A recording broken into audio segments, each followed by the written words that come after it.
everybody, and welcome back to my channel today. Today I want to talk all about the different lessons and things that I'm learning because of having a chronic illness. So these are things that I may have already learned or things I'm in the process of learning and accepting, and I just thought this would be a good video and something that maybe others can relate to, and maybe you guys can share your own lessons learned after you've been diagnosed with a chronic illness and kind of what it's like accepting that and how things in your life might change because of it. So let's get right into it. So the first lesson that I've had to learn and accept and just kind of try to apply in my own life is to take it one day at a time. This is something that I think is important for everyone to do, even if you don't have a chronic illness, because there are so many various trials that people face, and it's really important to be able to have a proper perspective on the things that we are facing that are difficult in our lives. So if we are able to just wake up and take it for what it is, take it for that 24 hours ahead of you, and maybe even sometimes 1 hour at a time, 10 minutes at a time, just to try to put some perspective on it, because it's so easy, and I'm guilty of this. For months I was doing this. I still struggle with it. But you think long term, you think in the future, oh, my life is always going to be like this. I'm never going to be able to do this. Oh, I think tomorrow I'm just going to feel horrible. I'm going to have another horrible day. Or, what does next month look like? Just kind of, and you tend to catastrophize things in your mind when you're struggling with illness. And sometimes that can cause you to lose hope and you feel really discouraged. But I find that if you just take what's right in front of you in the immediate time, like one day at a time, it's a lot easier to cope rather than being so overwhelmed with what might happen in the future, in the next, coming weeks or months or even years. So one day at a time, I really try to live like that. Like I said, it's a struggle, but I really think it's something important that we should all strive to do, especially during hard times, because it is so overwhelming. So just, try to focus on what's right in front of you, like I said, and just get through that day and celebrate, all the things that you were able to do that day, even if it's just, getting out of bed for more than you did the day before, small tasks that you were able to accomplish. There's always something positive in every day. But as long as you're focusing on that and not on what you may or may not be able to do the next day, you're going to be in a much better headspace, and you're going to feel less discouraged and less overwhelmed. And that's been the case for me. Again, it's an ongoing battle, but I think it's really important to strive to do that. The second lesson that I've learned from going through a chronic illness and being diagnosed with something that's chronic is to not look to the past all of the time. Do not live in the past. Do not focus on the past and all your abilities that you used to have. I'm not saying it's not good to look back on fond memories and what things used to be like now and then, but I'm telling you from experience that I was doing this constantly and pitying myself constantly, saying, I'm never going to be able to do XYZ again. I'm never going to be able to, get into running like I wanted to. I'm never going to be able to run around and play with my kids like I did before. There's so many things that you can focus on that are negative, that are not going to help you in your journey or in feeling better mentally and emotionally about your new circumstance. So I can't stress it enough to try your very hardest not to live in the past. When we do that, it makes it so much harder to accept our present and our current circumstance when we don't accept what is going on and rather focus on all the things that we feel in the moment that we are not going to be able to do. And that kind of takes me into my third point, and that is acceptance. Accept your circumstance instead of fighting against it like I have been, or I was in the beginning especially. It's still a struggle. All these things are. These are not things that you are just going to develop overnight and be perfect at. But I think that as long as you are striving to accept what your new circumstances is, what is your new health, what are your new abilities at present, then it's going to go a long way in making you feel better emotionally, and it will take a lot of the stress away, because once you start accepting and have accepted your circumstance, then you can look for ways to cope and adapt to your situation and find joy every day, versus if you're still not accepting it and you're saying, no, this is not what's happening to me. I'm going to beat this. I'm going to wake up fine tomorrow, and telling yourself all these things that are not attainable, because I've been there. It just drags out the sorrow. It drags out the mourning process, because it is a mourning process, especially if you woke up with something that was virtually an overnight change like it was for me. Sorry, loud truck passed by. But for me, as I've said in my other videos, one night I go to bed fine, and the next I literally wake up with POTS. That's a hard pill to swallow, and I'm not saying that it's not a hard pill to swallow for everyone, no matter what the circumstances. It is hard. It's beyond hard, and it will continue to be hard, but we can make it a lot less hard on ourselves if we do accept it. This comes with time. This comes with much effort. It's not something that you're just gonna probably wake up one day and say, oh, I accept this. Cool, I'm good. No, it's not linear. It's a constant journey. It's a constant battle sometimes. But I think once you do accept it, at least on some level, and continue to work on accepting it, and it always gets better over time, I know that, but the sooner you're able to do that, the sooner you are going to, I lost track of my sentence there. Brain fog. I know you understand if you have POTS or other things that cause brain fog. But anyways, I lost my train of thought. Maybe I should pause the video. I don't know.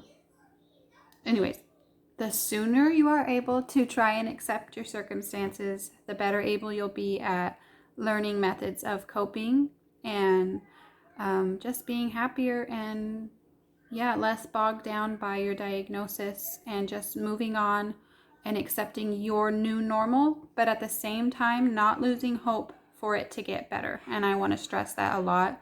I don't know if I've said this in another video. I think I have, but one of my medical providers has told me, don't say, well, I can't do this anymore.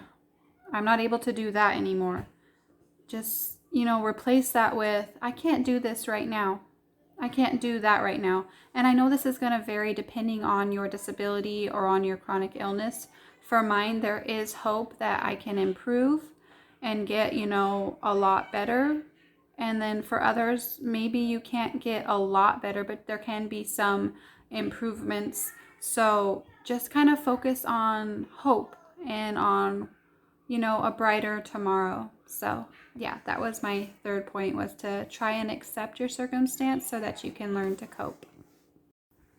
The next lesson that I wanted to talk to you guys about is something that I think is really important for all of us, and that is to not be afraid to ask for help. And not only not be afraid, but to know that it's okay. We have these loved ones in our lives that are there to help because they love us.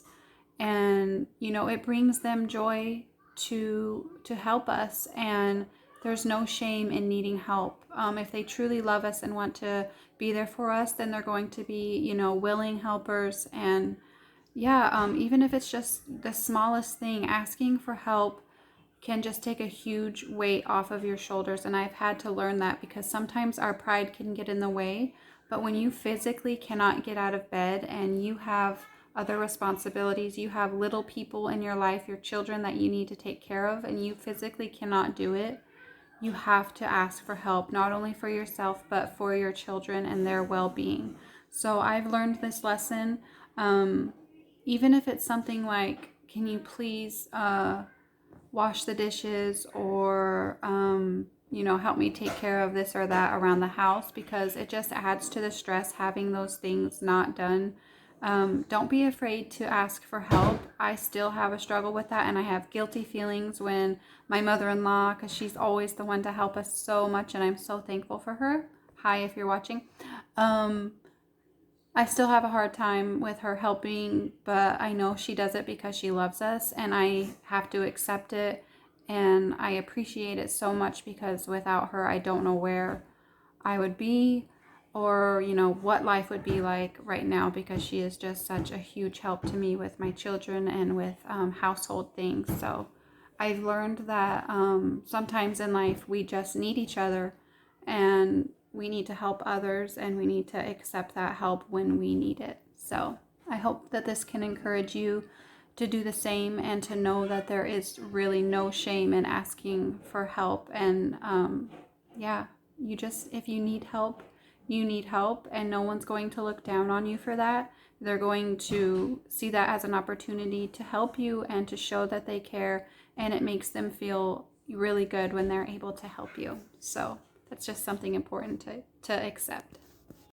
My next thing that I'm learning to accept, and what chronic illness has taught me to try and accept, is to not sweat the small stuff. So I know I talked in the last point about dishes being in the sink or having help washing dishes.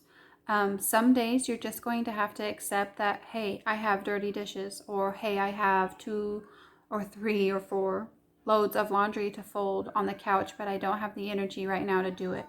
And just to accept that it's not going anywhere, and to do it in slots of time. So if you don't have someone to help you, or your mother-in-law or whoever usually would come over to help is not available, or your husband, and you don't feel like doing 2 loads of dishes, but you do feel like doing maybe 5 or 6, go ahead and do those, and just do it in little segments throughout the day, if you can at all. And if you can't, accept that, and just know that it does not mean you're a horrible person, or that you're a terrible house taker. What is a house taker? Is that a thing? I don't know. Maybe the bank? Anyways, sorry. It doesn't mean you're a terrible housekeeper, or that you're dirty, or anything like that. Your body has limitations that you have not set. It's not something you can control, and I've had to accept that, because it can be stressful when you see a mess in your house anywhere. And usually once you have one mess, it kind of snowballs into another area of the house, because you just haven't been feeling well. And you just, if you can accept that that's okay, you're going to be so much better mentally and emotionally, and it's not going to get the best of you, because it was getting the best of me, and it still does some days. Because not only are you not able to stand the mess, especially if you like things neat, but you also have guilty feelings over it. You feel guilty for not being able to do all the things that you were doing previous to your diagnosis. But just know that you can do things in your own time and as you feel like it, and that's just going to help you feel a lot better emotionally and mentally. Something else that I've had to learn, and I'm continue learning and trying to be appreciative of, is what health I do have. So not focusing so much on all the things that I can't do right now, but focusing on the portions of health that are good, because overall I do have good health compared to most, or not to most, compared to a lot of people with chronic illness and chronic pain or other disabilities. I need to be appreciative for what I am able to do, what I am able to accomplish, because compared to someone else, I probably just seem like the healthiest person in the world to them. So when I really focus on how it could be so much worse than it is, it really helps me to appreciate what I do have. And I just kind of try to take time every day to think about the people that are really suffering out there, and especially if it's someone that I know or I can reach out to try and encourage them, and not focus so much on myself, but to focus outward and on others, and see if there's some way that I can help encourage them. And part of this channel is all about that, is not only spreading knowledge and awareness, but spreading encouragement and positivity as much as I can. And I think that goes a long way in helping others and helping myself to be appreciative for what I do have. So I think that's really important for all of us. People always say that, oh, it could be much worse. Look at this person. They can't walk at all. They don't even have legs. There's all these things that can go wrong in a person's life. And to a point that can get kind of depressing. but it also goes a long way in helping you realize the good in your life and what you should be thankful and appreciative for. The last thing that I wanted to talk about, and something that I am super, super appreciative of, and that is truly understanding what unconditional love and support is. And I have learned that through my husband, I cannot talk, an insane amount, because he has been there since this all started in every way possible, taking care of me, taking care of the kids. He works full time. It just shows you that when somebody really loves you and cares about you, they're going to do what it takes to make sure you're okay, make sure the family is okay, and at the brunt of their own emotional and mental and sometimes physical health, because it takes a toll. It's super stressful for me to be sick and for anyone who is sick chronically, but it's super stressful on the caregivers as well. And I've learned to appreciate him so much, and not only him, but my mother-in-law, who is always here helping whenever I need her. I can just call or text her and she will come over as soon as she can if she's available. Just knowing that she's there is such a huge support. And also, my own mother, who, while she doesn't live here physically, just provides, a ton of encouragement over the phone and text messages and things like that. And so just being appreciative for people in your life who are there for you, and that's just it, is people that love you and truly care. They're going to show it, and they're going to check in on you and see how you're doing, and be there in the best way that they can. Right now with COVID, it's really hard because we lack that companionship and that physicality, of hugging our friends and hugging our families that don't live with us. And so it's just important to spread love and encouragement to all whom we're acquainted with and all those that we love. And it's so important to receive that. And so I've been receiving that since this all started from so many people. So just meditating on that every day, and meditating on the good and the good people in my life, helps me to get out of my own head. And again, with the self-pity, because that's something that I really struggle with, is feeling sorry for myself. And yeah, I'm sure we all struggle with that to a point, but I know it's something that is really hard for me. So when I focus on these positive people and all the love that I am shown, it helps me just to grow in appreciation for them, and helps me just to want to do better and not be so stuck in my head, or to be a negative influence on my children, but to show them that despite trials and things that we face that are hard, we can still have joy, and we can still have a measure of happiness and overcome things, and not let it control our lives in such a negative way. Yeah, so that's pretty much it. That's what I wanted to talk to you guys about. Please share down below any lessons that you have learned through chronic illness, or things that you're in the process of learning. I would love to hear all about it. I hope you enjoyed this video. I hope it was encouraging, and I hope that you're safe wherever you are and staying as healthy as you possibly can. And I'll see you in the next video. Bye.